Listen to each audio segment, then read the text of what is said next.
For 6 months, Penn lived with an emergency go bag packed, waiting for a chance to escape her violent husband.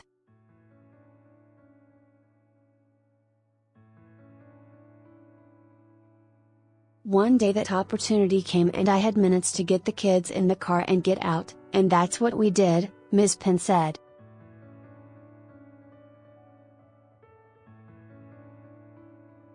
We left with just 2 changes of clothes each and what was on our backs and ran.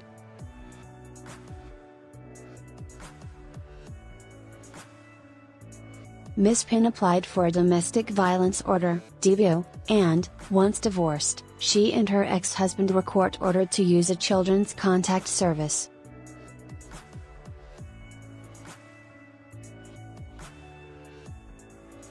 Child contact services provide a place for a child to go for supervised contact with a parent they do not live with, sometimes because there are concerns about family violence, child abuse, alcohol or drug misuse, or mental health issues.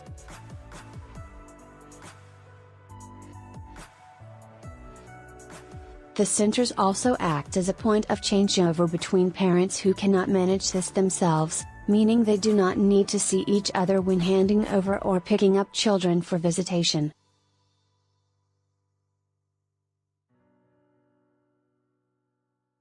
There are 65 federal government-funded services operating in Australia, which are held accountable to a national framework of guiding principles and a set of administrative guidelines in order to receive their funding.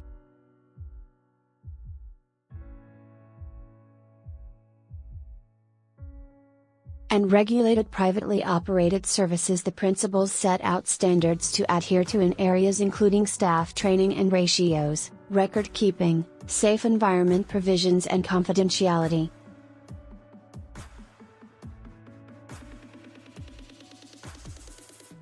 Australian Children's Contact Services Association, ACSA, spokesman Michael Cross said due to increasing demand there were lengthy wait lists to access these services, and privately run child contact services were flourishing.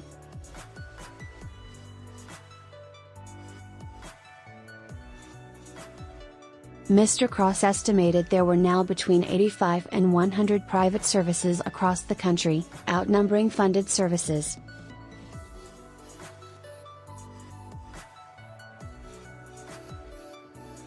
He said unlike government-funded services, privately operated services were unregulated, and despite staff often having to deal with highly stressful, complex family disputes, they required no relevant qualifications or even blue card accreditation.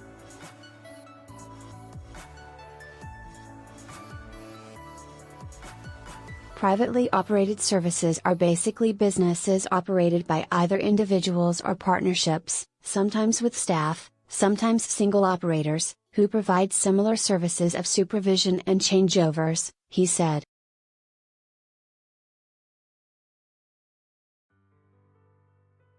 But sometimes they're operating in a public domain like parks, shopping centers, play centers, and not a dedicated secure environment.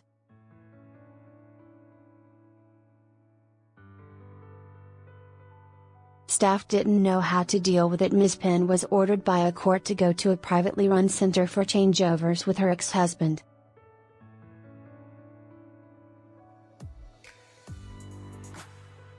She said there were issues during that period, including times when her ex-husband refused to leave the service until she arrived, and she felt staff had not handled situations appropriately.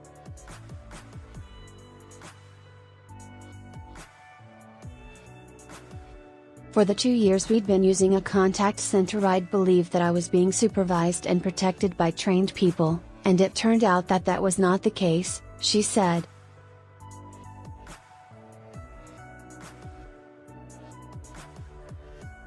The experience that we had was that there were some mishaps along the way, and I was shocked the contact center didn't deal with them better.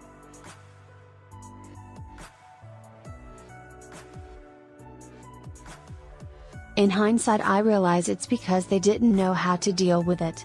Ex-husband started own child contact service months later, Ms. Penn discovered her ex-husband had started operating his own privately run child contact service.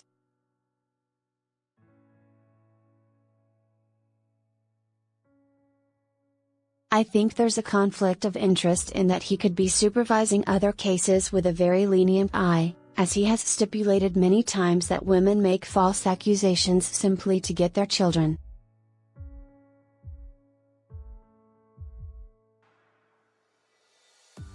I rang the Australian Children's Contact Services Association and reported him, and they apologised and said unfortunately there is no regulation.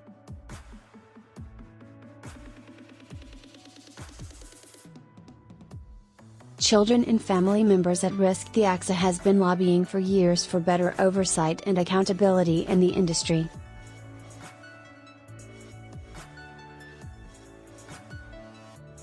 Mr. Cross said the non-profit organization had received a raft of complaints over the years about privately run centers, but it had now had to shut down community access to the association.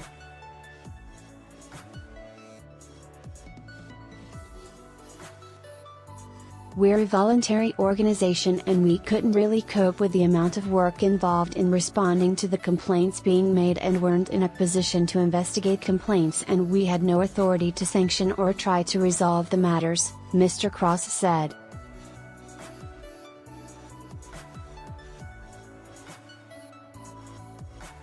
We see it as a necessity that any referrals that are made to safe and supportive environments for children and their family members, and we're not always seeing that happen.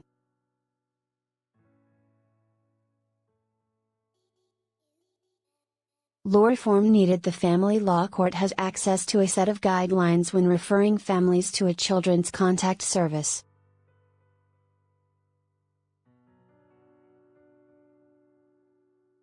The guidelines include considering whether the service has the capacity to offer the supervision required, whether it has age-appropriate facilities, and whether the service will accept the parents, for example, if there are security issues for staff.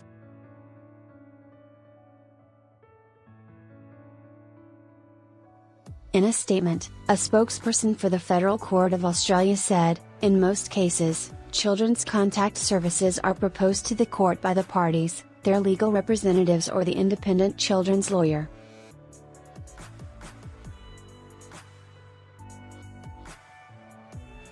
In its most recent review of the family law system, the Australian Law Reform Commission, ALRC, recommended the Family Law Act be amended to require any organisation offering a children's contact service to be accredited, and make it an offence to provide a children's contact service without accreditation.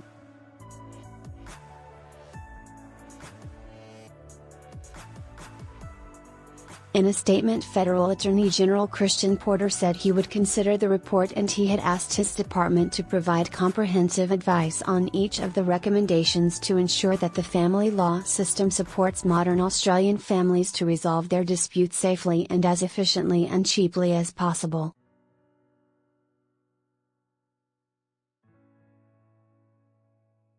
Mr. Cross said he endorsed the ALRC's recommendations and saw it as vindication of almost a decade of campaigning for change.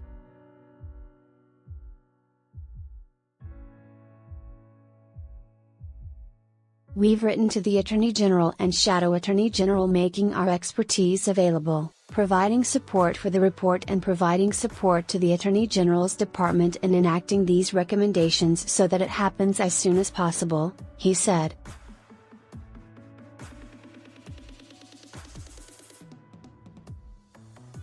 So the families who are needing or required to use children's contact services can be assured of better safety, a better environment, and some due process should there be any difficulties in the services provided.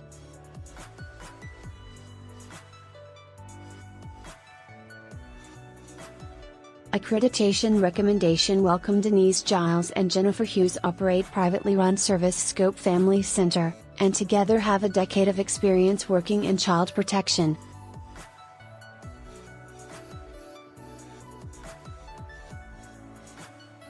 Ms. Giles said she chose to run her center sticking to similar guidelines as funded services, and she believes staff should be trained to a high level to work in the sector.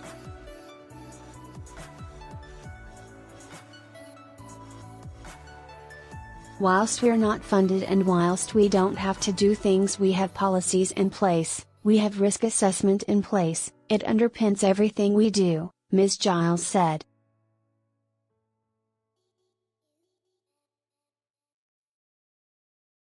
Whether it's a child that developmentally is going through a difficult parental separation and is struggling, and if you haven't got those qualifications and understanding of development of children and their needs and trauma and what kids have gone through, then it's really difficult to support them.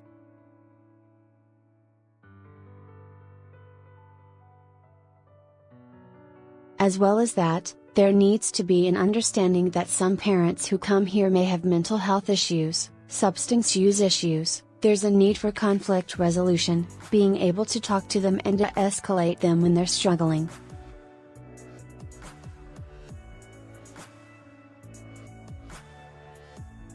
Ms. Giles said she would welcome the ALRC's recommendations.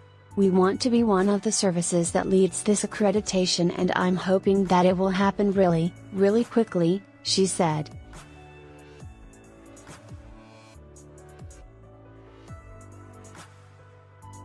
"For me, if we are providing a service to the court and being their eyes and ears in outcomes for children, we want to be positive, and that can only happen when we've got services that are all working in the best interests of children."